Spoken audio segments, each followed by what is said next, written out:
பொதுப்பணித்துறை அதிகாரிகள் லஞ்சம் வாங்கியதாக பட்டியலை வெளியிட்ட பொதுப்பணித்துறை ஒப்பந்ததாரர் சங்க நிர்வாகிகள் 5 பேர் அப்பொறுப்பில் இருந்து அதிரடியாக நீக்கப்பட்டுள்ளனர்.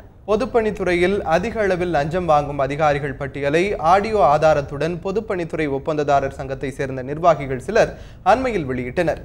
இந்த நிலையில் பொதுப்பணித்துறை ஒப்பந்ததாரர் சங்கத்தின் அவசர பொதுக்குழு சென்னையில் இன்று கூடியது.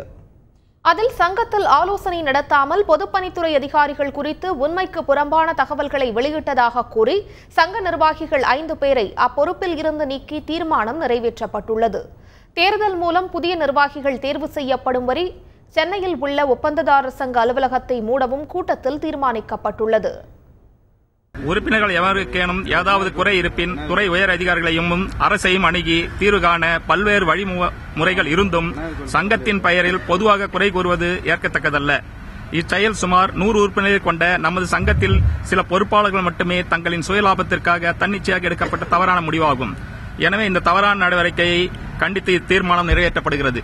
அங்கத்திற்கும் நாம் பணிகள் செய்து வரும் பாரம்பரியமிக்க பொதுப்பணித்துறைக்கும் களங்கம் விளைவிக்கும் வகையில் தன்னிச்சையாக பொறுப்பற்ற முறையில் நடந்து கொண்ட தற்போதைய பொறுப்பாளர்கள் அனைவரும் சங்க பொறுப்பில் இருந்து நீக்கப்படுகிறார்கள்.